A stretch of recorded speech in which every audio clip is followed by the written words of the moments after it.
Hey there, YouTube. How's everyone doing? It's So here again.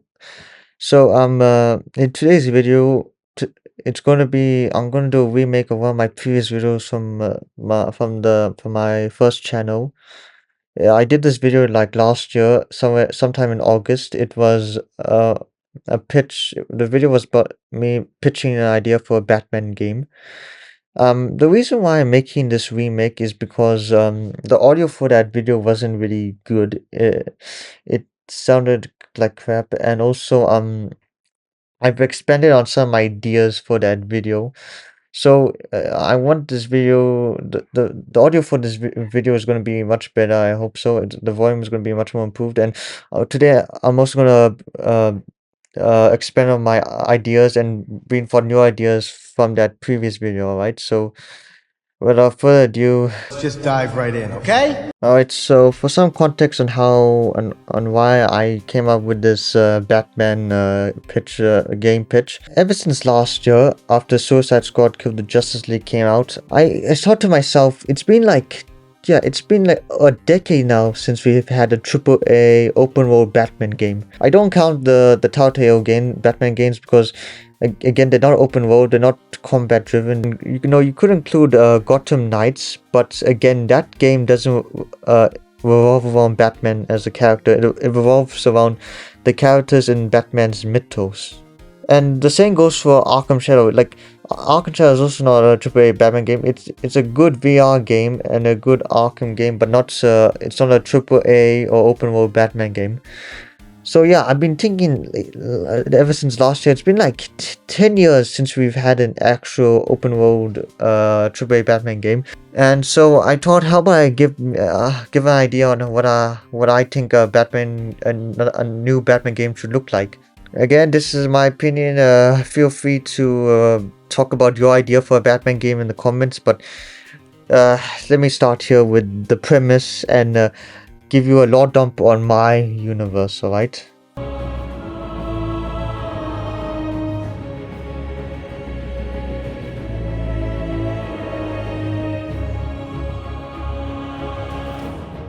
Getting to the premise of this game, this story follows a much more older version of Batman. This version is not as old as his Dark Knight's Returns counterpart. I think he was like in his late 50s to 60s, but this version of Batman is 49 years old. So the context surrounding this Bruce Wayne is that he is returning to a whole new Gotham City, one that is far different from the one he protected years ago after spending 10 years in exile. The reason behind his exile leads back to a clown prince of crime and A world full of psychotic killers. years ago, Batman had a final battle with the Joker. It took place during a huge riot on Arkham Island, where Arkham Asylum is situated. This entire event ended with the complete destruction of Arkham Asylum. Like the entire hospital was destroyed. There were multiple casualties at this event, including inmates and staff members. It forced the asylum to close down, and it's been closed ever since. This event also marked the last showdown between the Dark Knight and the Clown Prince of Crime. The important thing about this event, there was a lead up to this event. The lead up to this event involved two iconic Batman stories: the Killing Joke storyline and the Death in the Family storyline. You know these two storylines, they're iconic. Even if you don't, if you don't read comics, you must have heard of them somewhere on the internet. You know, the Killing Joke involves Barbara Gordon / Batgirl getting crippled by the Joker. Death in the Family follows the story of Jason Todd, the second Robin, where he is tortured by the Joker and is eventually killed by him in an explosion. So these two events happen within the same year, and they all culminate in this final showdown with Batman and the Joker. And after this event, the Joker just vanished and was confirmed to be dead, while Batman went into exile after these three traumatic events in his life, alright? And just for the record, Batman did not kill the Joker, and yes, the Joker is actually dead in this universe. I tend to explain the full context of this showdown in future sequels. Yeah, that's the backstory behind this Batman. He lost Batgirl, he lost Robin, and then he had a showdown with the Joker, and then with the Joker dying, and it led Batman to going into exile because these three events like crushed his spirit. But he's forced to return back to Gotham because in the span of those 10 years, a bunch of messed up stuff is happening in Gotham now. Crap has hit the fan in Gotham, man, alright? The police has become corrupt again. Not just corrupt, they become militarized in Gotham. And crime is has taken a whole new level after the Joker died. So it forces Batman to return to Gotham as he has to face a whole new era of corruption and villainy. And the main threat that Batman has to deal with involves a mysterious organization that has puppeteered Gotham from the shadows for centuries. Yes, I tend to bring the Court of Owls into this game. I think they were done well in Gotham Knights, but I think they're an interesting antagonist, and I want to put my own spin on them in this game. The Court of Owls have two people in their corner that are backing them in their nefarious deeds, man, right? And these two individuals are Professor Strange and Hush, two of Batman's most psychotic enemies, man, right? So yeah, that's the premise behind this game, and also the lore behind this universe.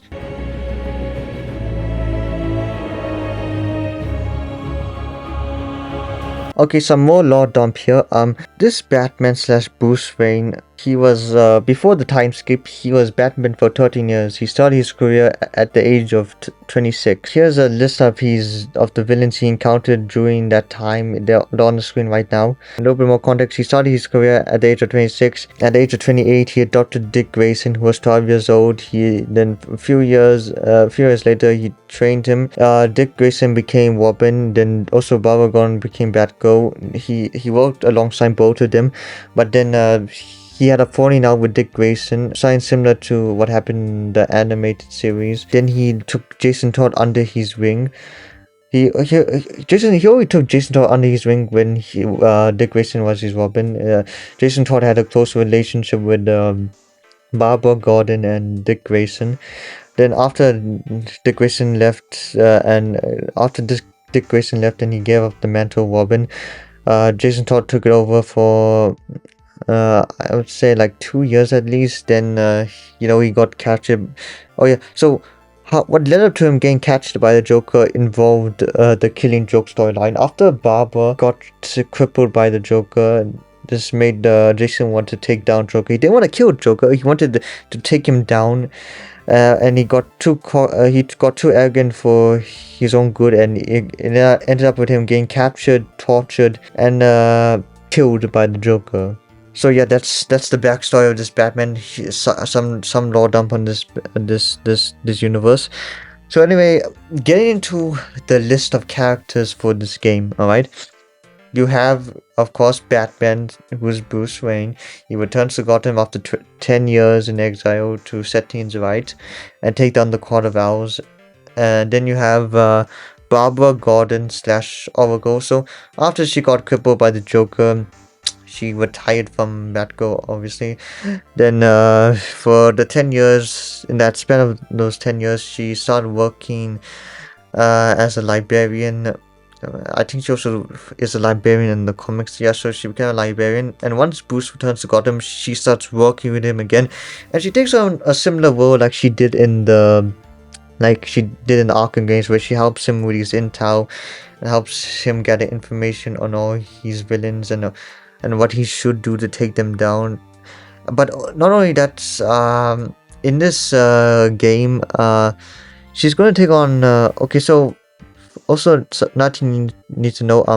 Alfred died during the time skip. Yeah, he passed away during the time skip to add further adding to Batman's losses here. So in this game, Barbara is going to take on Alfred's role, where you know how Alfred always used to be a shoulder that Bruce could lean on, and he always would help. He always helped give Bruce advice on what he should do in situations. Barbara is gonna help him with his cases and give him intel, but she's also gonna be that shoulder that he needs to lean on for support, and he's in the most desperate of situations right now. So yeah, that's Barbara's role in the story, and then we come to a character I'm really hyped to talk about right now, Tim Drake, the third Robin. He's not Robin yet in this game, but he plays a major role in the story. So Tim Drake, okay, so the context of this character in the comics, he's the third Robin. He took on the mantle after Jason Todd. So his origin story is that he came from a wealthy family, just like Bruce Wayne, but his parents were neglectful of him, and he had a distant relationship with them. From what I remember, they were socialites as well, but he also had a distant relationship with them. So after he, from what I remember now, correct me if I'm wrong, he saw the Flying Graysons get killed, and he figured out that Dick Grayson was Robin from seeing him perform a move as Robin when working with Batman. So he learned that Dick Grayson was Robin, and he learned that Batman was Bruce Wayne because Tim Drake is usually the smartest Robin from what I hear, and he's the one that's the best detective out of all of them. So he figured out Batman was, Bruce Wayne was Batman. He then asked, Bruce Wayne if he could become Robin. Bruce was hesitant, but then he accepted him, and Tim Drake became Robin. Then later on, Tim Drake becomes the Red Robin in the comics. So, okay, all of that aside, this version of Tim Drake, he's a teenager. He's like in his last year of high school, like he's 18 by this point in the story. So he's this Tim Drake, he plays a massive role in the story. So he has the same backstory as his comic book counterpart. He's from a wealthy family. He like, I would say he loves his parents, but he has like a distant relationship with them because they're always working, and that leaves him alone all the time. So he leaves him by himself. He doesn't really have much friends. He's introverted. So yeah, that's Tim Drake's personality. So why he's involved in the story is because he comes from this wealthy family. His parents are like have a strong presence in the political realm of Gotham, and this makes them targets of the Court of Owls. And then this prompts Tim to take action and to protect his parents from the Court of Owls. This inevitably leads him to come into contact with Batman over the course of the story, and in a post-credit scene he would learn that Batman is Bruce Wayne, and he would ask Bruce to train him to become the next Robin. I'm not sure if I would make Tim Drake a playable character. Like, I see how people hate hate the MJ missions in Insomniac Spider-Man games. Like, it's a Spider-Man game. Can I just play a Spider-Man? I get that. I get that argument, but I want Tim Drake to play a massive role in the story.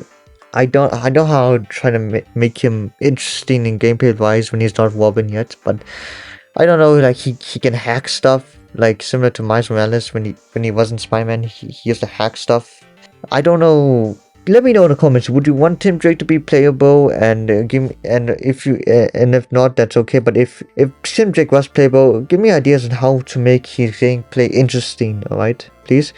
So anyway, other characters you introduced, you have Renee Montoya, Harvey Bullock, the last few honest cops in the police force.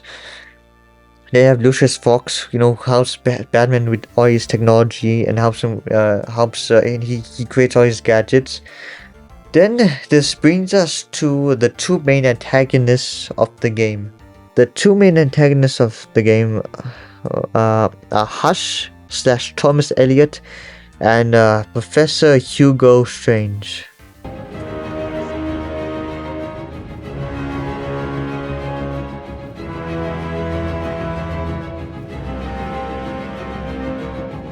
Strange and Hush play specific roles in the Court of Owls. Strange helps the court conduct their experiments in order to create more talents and to create more soldiers that they can use to take out the gangs of Gotham and other rivals of theirs. While Hush, on the other hand, is a new type of assassin that the Court of Owls have created. An assassin that can blend in with the crowd, who can wear on any mask and change his voice to take out any target discreetly, man. Alright, so those are the roles that Strange and Hush play in the Court of Owls. So going over their backstories and what led up to this, Dr. Thomas Elliot, aka Hush. I think people who are watching this know him mainly from the Batman Arkham series. He was the identity thief in that side mission in Arkham City. Then he had that short side mission in Arkham Knight that everyone freaking hated. So this version of Thomas Elliot is similar to that version, alright? So from what I gathered up, he was like this psychopath at a young age who wanted to be an orphan so he can inherit his parents' wealth. He like tried to murder his parents by cutting the tires to the car and again trying to get them killed in a car crash, but his mother survived, and so his mother was saved by Bruce's father, Thomas Wayne, and this led him to hating Bruce in a sick way. He hates the Waynes basically because they ruined his shot at becoming a wealthy orphan at a young age, even though he tried to kill his parents. Hush is a pretty messed up individual from what I read up. But this version is similar to that version, but slightly different, right? He was just like the original version. He was childhood friends with Bruce Wayne, but the difference here is that he didn't try to murder his parents at a young age. He still resents his parents. His father was strict. His father wasn't abusive, but his father was really strict with him, and Elliot had to live up to his father's expectations. And he constantly lived in the shadow of his father as well as the shadow of Bruce Wayne. Because after Bruce's parents got murdered, he was championed as the underdog of Gotham. He was, how should I say, he was validated and he was loved by everyone in Gotham because everyone sympathized with him after the loss of his parents, and because everyone loved the Waynes, right? The Waynes had a better reputation than the Elliots, even though the Elliots were a good family and they tried to help Gotham. The Waynes were way popular than the Elliots, and they were way well known, the Elliots. And this led to Hush resenting Bruce in a sick way because he yearned for what Bruce had. Bruce was a young witch orphan now. He inherited all his parents' wealth. And Hush wanted to feel validated by everyone. He wanted everyone to like sympathize with them, and like he's like the anti-Batman. He wants his parents to be freaking murdered, man. While Bruce was freaking traumatized by that when he lost the two people closest to him in a random act of violence that led him to becoming Batman. Bruce Wayne died on that day, and all that remained was Batman. But Elliot wants that thing to happen to him, which makes him way messed up than Bruce. In this way, because Bruce is using his powers for good, alright? He's using all his wealth. He's using that wealth to honor his parents' memory, while Elliot just wants it for his own selfish needs, man, alright? So Elliot grew up to resent his father because he constantly lived in his father's shadow, and he grew up to resent Bruce Wayne. The whole thing with the car accident and his parents dying, he did that because he wanted to be an orphan. But it turns out, a plot twist, after his parents died, both of his parents died in this case, he didn't inherit their wealth because the wealth went to the hospitals and charities in Gotham. They didn't give it to their son, right? And this made Elliot way more freaking angry and mad and upset. Millionaire has never been one to Billionaire. So over time, Thomas Elliot became a doctor, and he became a surgeon, and he started to work at different hospitals, and then he ended up working at Arkham Asylum. He became a renowned doctor in Gotham. He eventually did become a well-known figure in Gotham, but he was still overshadowed. He was still living in the shadow of his father and Bruce Wayne. because he didn't have the route and he didn't have like the fame, I would say. But then so anyway, Elliot started to work at Arkham Asylum. This leads him to come into contact with Professor Strange. So Strange started to work at the asylum years ago before the time skip. He started out as a psychologist, then he later became the chief psychiatrist at Arkham Asylum. In this game, I intend to include audio logs to give more insight on the characters, similar to the audio logs from Arkham Origins and from Arkham City, those type of audio logs, right? So, in the asylum during this period, inmates started to go missing, alright? And Strange started to learn about this. He started to investigate. He was wondering, all these inmates started to go missing, alright? Their bodies weren't found, and he started to have meetings with Elliot, and because Elliot was was doing operations on these surgeons, so he came into contact with all these inmates, and Elliot didn't. It turns out Elliot killed these inmates. Strange deduces that he killed these inmates from speaking with him. Elliot did not just only kill them, he took off their faces in order to create a face that resembled Bruce Wayne. So similar to his Arkham counterpart, he created this unhealthy obsession with Bruce Wayne to the point that he wanted to look like Bruce Wayne. So he started to kill all these random inmates, and his reason behind killing all of them is because no one would have missed them. These were inmates that the asylum didn't really care about. They were they were insane, but the way he killed them, he killed all of them, and he freaking took their faces. He sliced off their faces, took parts of their faces to create Bruce Wayne's face. Yeah, so no evidence was found of them. Strange learned this from having interviews with Elliot. Then you know what Strange does? You know what Strange does with this?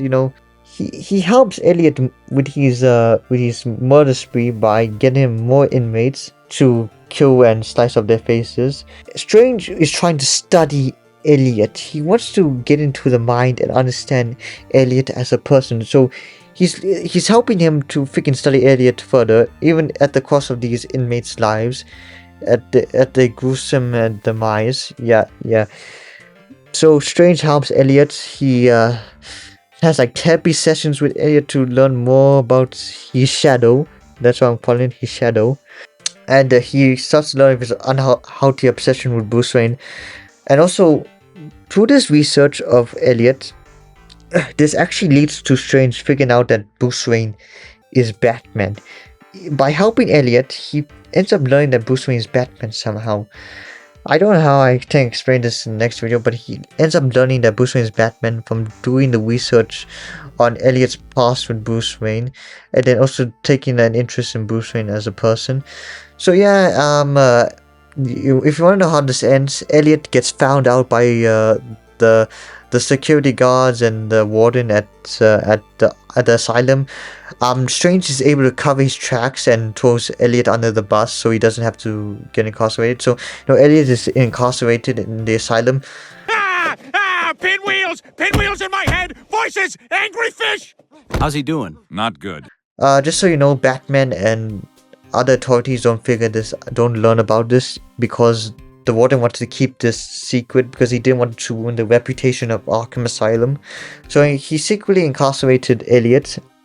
Hush cut off his face. Just so you know, he cut off his face because his freaking mental health started to deplete rapidly by this point. This leads to the Court of Owls now. So during the destruction of Arkham Asylum, Hush was taken by the Court of Owls during that event. So yeah, they were in play during that event. They saw this as an opportunity to take inmates, including Hush, and brainwash them into becoming talents for them. But Strange proposed a different idea for Elliot. By this point, Strange was working for the Court of Owls. He proposed that they should take Elliot and they should train him for a new program, a new type of soldiers that the court can use. Bunch of assassins that could hide in plain sight and take out their targets discreetly without drawing suspicion by masquerading as a different person and altering their voices. So yeah, this led to the birth of Hush in this universe. During that 10-year time skip, he was brainwashed and trained by the Court of Owls to become their new effective assassin to take out their political enemies. Yeah, that's the story behind Hugo Strange and Hush.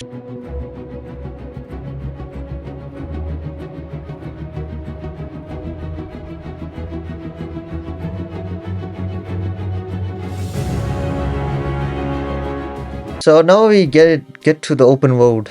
How would the open world be in this universe? I decided to split it into 5 areas that you can explore. The three areas you get to explore are 3 huge sections of Gotham City: Old Gotham, South Gotham, and the Narrows. Right. So Old Gotham is made up of this Gothic Victorian era architecture. It obviously represents the old cultural Gotham, how it used to be back even dating back to the Thomas and Martha Wayne era of Gotham when Bruce was a child. It represents that, and this part of Gotham is made up of most of its infamous gangs, right? Like it used to be made up of Penguin's gang, Two Faces gang, and Black Mask gang. The notable places in Old Gotham are the Monarch Theater and Crime Alley. This is the theater where Bruce and his family went to watch a play years ago, and that was the night where they got murdered outside in Crime Alley. Then you have Gotham City Hall. The former Gotham City Hall is there, as well as Blackgate Prison, the new and improved Blackgate Prison.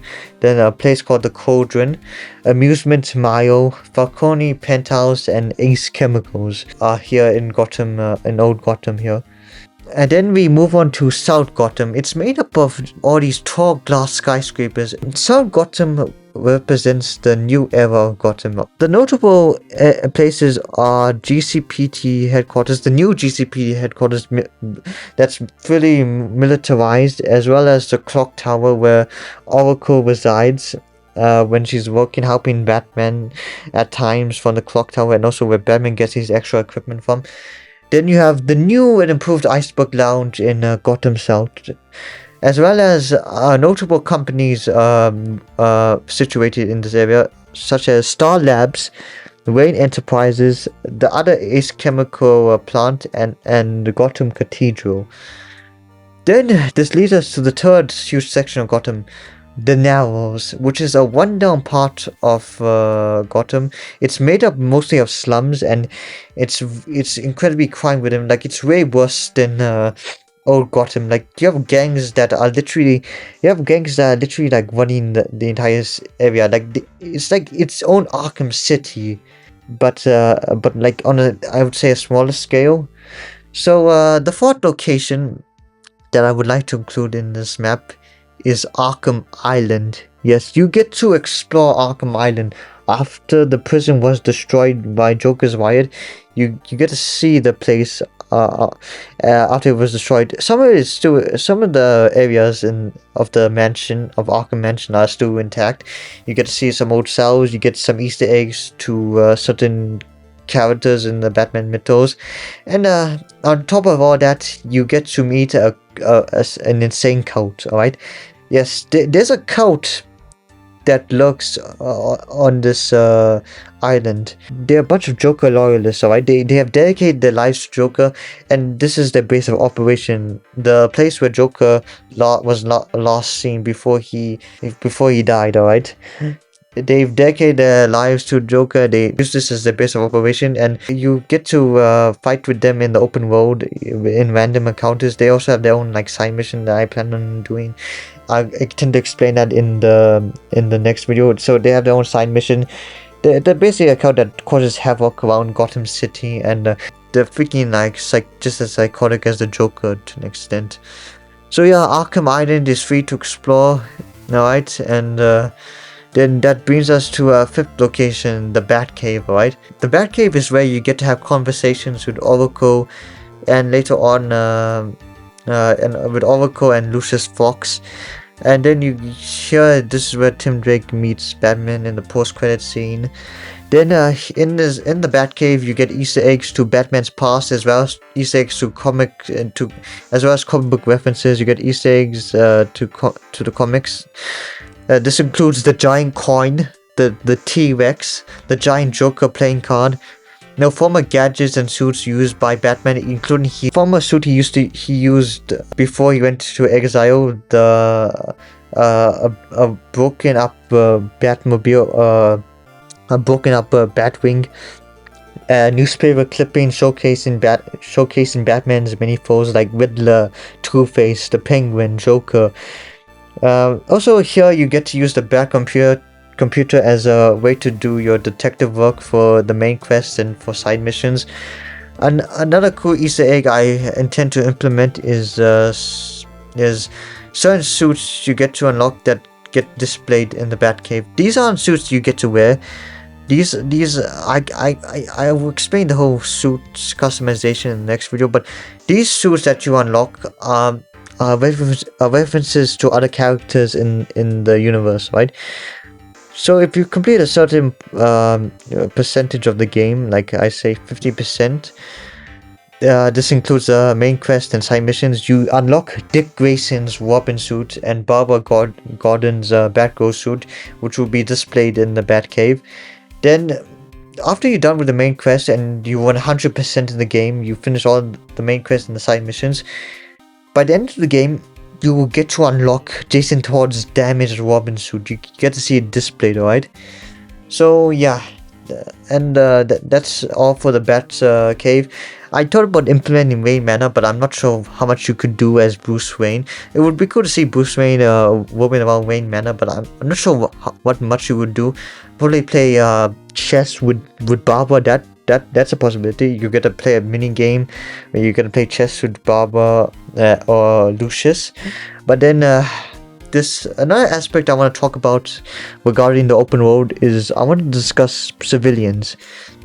So when it comes to civilians in Batman games, like, I don't see people really talk about it. Like, they're kind of like an afterthought. Like, for every Arkham game you've seen, there have been no civilians in the open world. And I think Rocksteady does this on purpose, because I think it would be bizarre Batman roaming the streets with civilians, as crazy as that sounds, because think about it, when you think of characters like Batman and Daredevil, you don't really think of them, in stories you don't depict them like roaming through the streets of Gotham with civilians, seeing them in plain sight. The thing about Batman and Daredevil is that they're not like Superman and Spider-Man.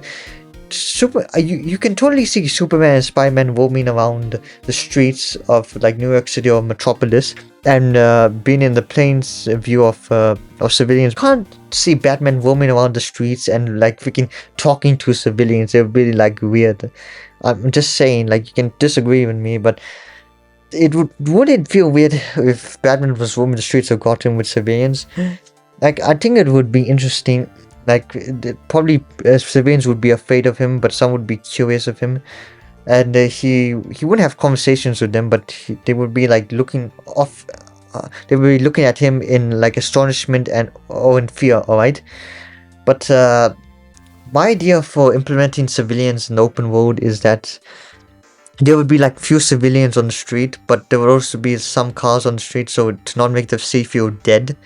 I would like to see it to feel a little bit more alive. Like, also, like, how about this? You know, in buildings and skyscrapers, you can see civilians, doing doing work, playing around in their houses, to make the city feel more alive. I feel that would help distinguish it from the Arkham games, where the city most of it feels dead, but it's made more alive by the gangsters. But in order to make this Gotham feel more lived in, you have to show the civilian side. So show some civilians at the nighttime roaming the streets, and some in their buildings, living the average lives, doing normal things.